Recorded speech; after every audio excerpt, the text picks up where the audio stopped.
Hey everybody, it's Craig from 9 Volt Games. I'm doing this in another weird angle because I was too excited and I don't even have time to set up, but I want to talk about it.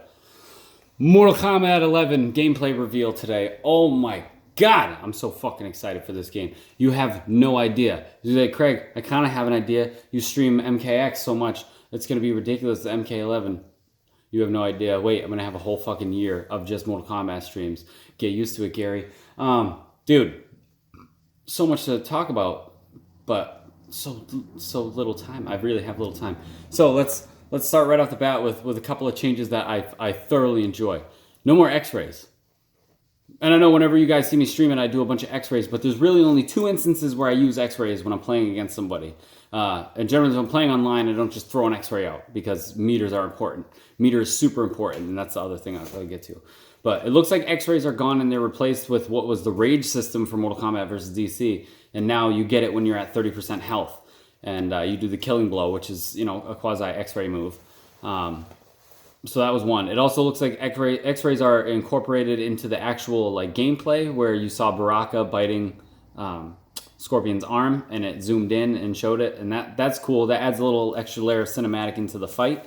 But like I said, there's only 2 places that I ever use X-rays, and it's when I'm just fucking around with somebody and I build up my X-ray to use it as a brutality, or you use it as a desperation move. So really, if I need to use an X-ray and I'm playing online against somebody or I'm playing somewhat competitively, I want to use it as a desperation move, and that's exactly where they put it. They put it at the 30% and you're desperate. And the best part is if you whiff on that killing blow and you survive long enough, it recycles so you can use it again. So that's another thing that I appreciated. One of the other big changes is that they changed the meters from defensive and offensive. Now they have their own separate meters, which means that your combo breakers and it looked like a super wake up or a knockdown recovery comes from 1 meter. It means you don't have to use 2 bars of meter for a combo breaker and sacrifice EX moves, which when the EX moves was added to the offensive. So no longer do you have to sacrifice your breakers for your EX moves. You don't have to sacrifice your X-ray. So you don't have to, it's more management, but it's also less management at the same time, and I'm excited about that. The other big change is the variations.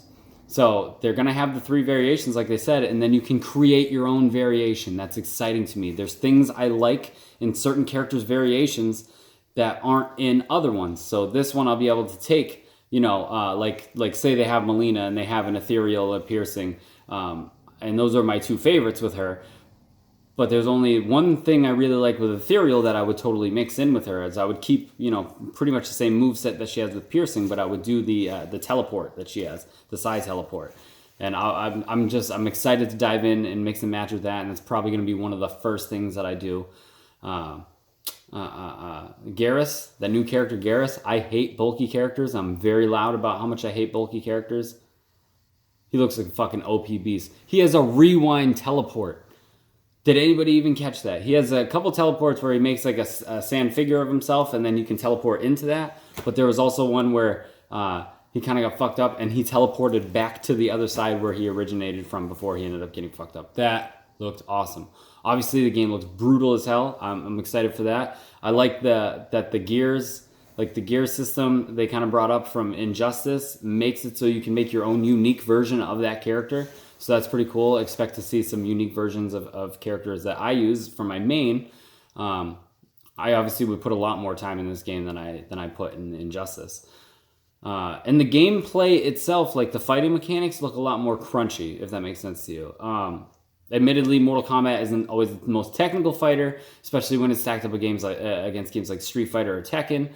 This one looks like it's a lot more technical than previous iterations. Not as technical as Street Fighter, or still not as technical as something like Tekken, but it looks like a huge step forward, fighting mechanic-wise for Mortal Kombat. So it's nice to see this series still going forward, and making it, still keeping it like a thinking man's game, and tit for tat. I don't know. I'm excited, guys. I'm so fucking excited. Every character that they showed, Baraka and Scorpion and Scarlet. Oh my God, Scarlet and Sonya and Garrus it's exciting because they're all unique. And one thing about the uniqueness with like Scarlet is looks like they're going the way they did with Ermac, where they're instead of just having her be like a palette swap ninja, it's a complete overhaul of the character. So obviously you don't know like the huge background story of her yet. She was a rumored character that went in as DLC in Mortal Kombat 9. Not a huge amount of story added in, but it looks like they're taking her and they're making her her own unique element and kind of separating her from being one of the female ninjas, which is really cool. And her moveset looks fucking awesome. I can't wait. The blood tentacles coming up that holds people in place. Her fatality was fucking disgusting.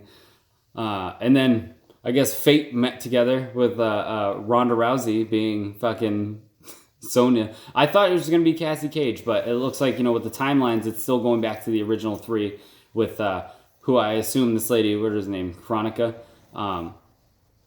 It kind of looks like they're making it seem like Raiden is the bad guy of this game. Or maybe she is the big bad, but as far as like the story goes from what you've seen, it kind of like Raiden just fucks everything up and she's coming to correct it. That's the way I'm getting it. So I guess it's more perspective and have to wait till the game comes out. But I can't wait because the story mode's going to be awesome. It's going to pick right up where MKX left off. And the story mode, while some people didn't think it was, I thought it was fucking great. It wasn't as great as 9 was, but I still think it was great, especially for a story that you get in a fighting game. And I'm very excited for the story. It's very rare that you get excited for a story in a fighting game. So there's a lot to look forward to. It looks like there's going to be a lot to do for single players. I'm excited. I'm excited about all the characters that they showed off today because they're all unique, like I said.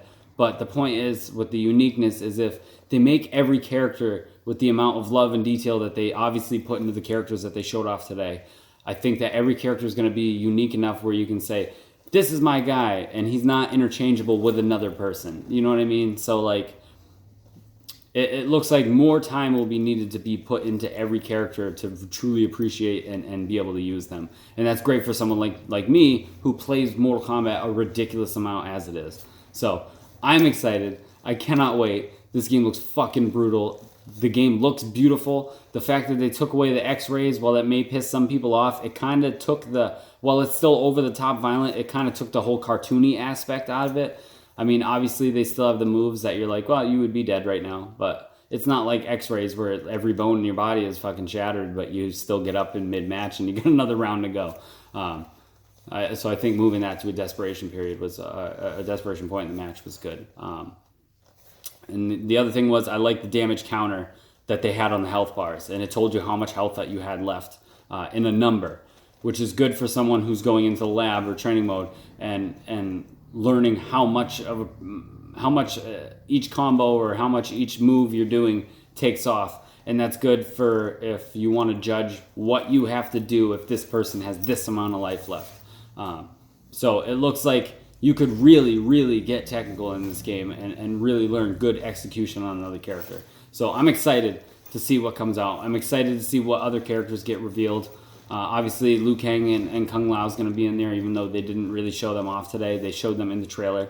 I'm hoping that if they're going to go back, I'm hoping that we're going to see Noob Saibot. We have to, because they already said you're going to go back and you're going to see other versions of yourself, which means at some point Sub-Zero is gonna see Bihan or Baihan, who turns into Noob Saibot. So hopefully it won't just be another version of Sub-Zero. It will be Noob Saibot. I want Cabal. I want Cabal back so bad. He was one of my guys. I want him back. And if I don't know how far they're going back, but if it was just like 1 and 2, I don't know. I'm just excited to get my hands on Baraka and Scarlet. What did you guys think? Tell me in the comments. And I'll see you on the stream tomorrow night, 9 p.m. Yes, tomorrow night, 9 p.m. Eastern Standard Time. I will be streaming Resident Evil Code Veronica to show Larry the item dupe trick. Thank you guys for watching.